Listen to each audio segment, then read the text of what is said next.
sa Santor, papuntang bukid ni tatay.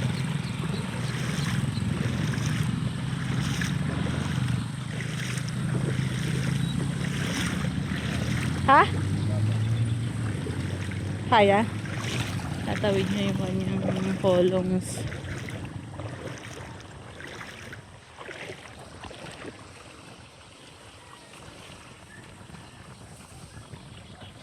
Dito kami nagbabaon nung kami mga maliliit pa. Nabaon na namin si tatay. Almusal at tanghalian. Pero ang ending, pagdating namin dito, galing sa barrio, wala siya. Andun siya sa kabilang ilog pala. Doon pala siya. Kaya gutom na, wala pa'y baon. Lakad na naman pa hulot luwasan, ganun kalayo. Wala pang tricycle, walang cellphone, kaya hinuhulaan kung nasan siyang bukid.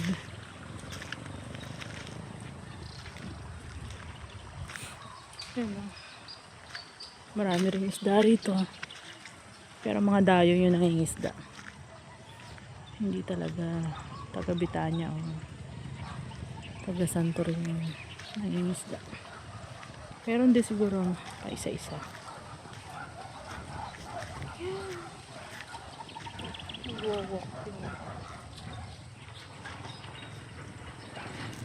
Off-road Humberto. Kayang taxical. Ayan o, tinatapon lang yung sili o.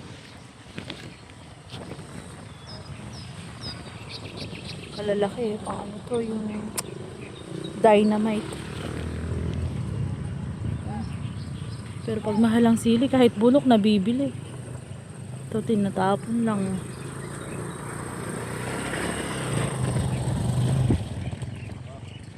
Oh, ay, nakatawid na si Berto. Oh, mura siguro kaya natapon lang. Ayan. Kami pupunta sa Gilog Bukid. Ako po.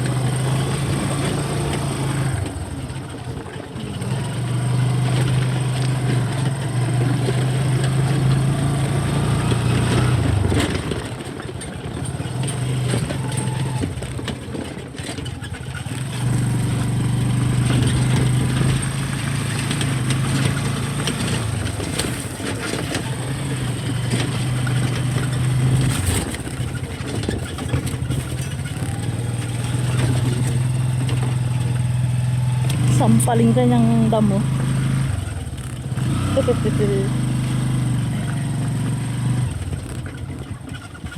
Oh.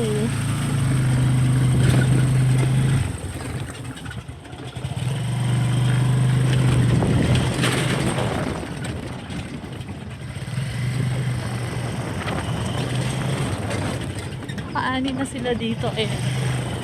Pahuli na si Crisanto. Ay, yung bukid yung tatay, may tanim na sibuyas sa palay.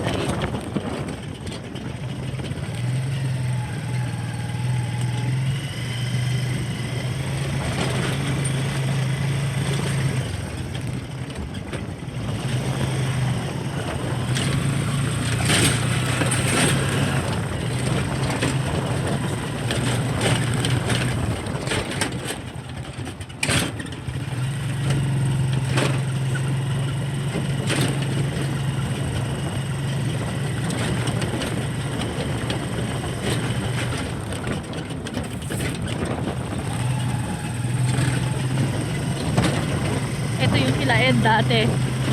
Yung Ed na namatay. Kuya Ed.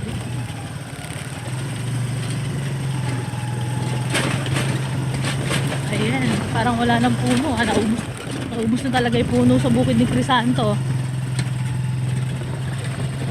1, 2, 3. Parang 1. Binibilang ko yung puno. Baka inubos niya na 1, 2, 3, 4, 5. Sakto. Ayan eh. Ayan. paani si Wala nang abuto anak mo. Crisanto. Puti pala. Ang daing panggatong, oh.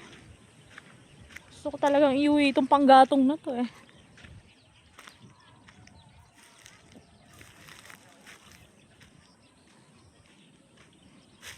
Naku po.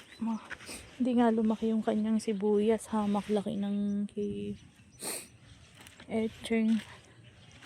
Tama nga yung sabi niya. Hindi lumaki. Pero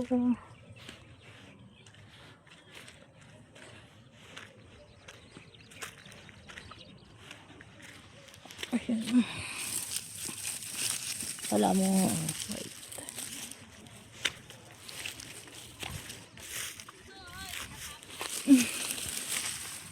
Diba? Hindi ko dala. May malalaki din pala. Hindi naman pala lahat maliit. Yun, ganda, oh. May malalaki din. Hindi naman siya panay na maliliit.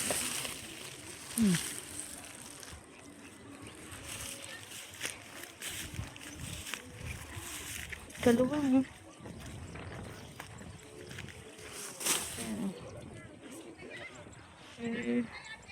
Tulonggis kayo.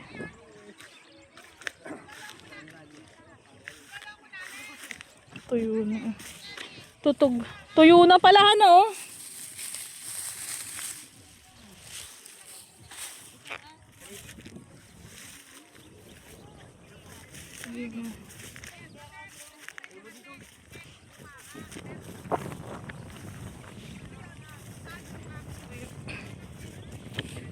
Tuyo na pala, ano? Tuyo na.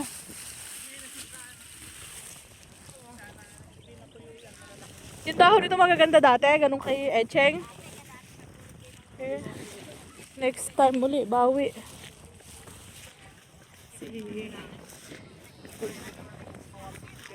Wow.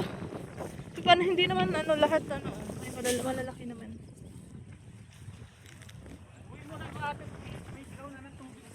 Ano ba yung tubig? Dapat pala nagdala kami, eh.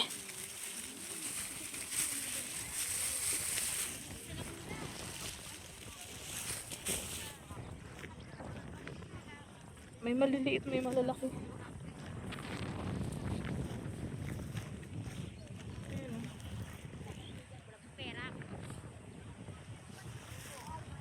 Naku, kasipag naman ni Julia. Si Julia ba yan? Sipag ni Julia nga.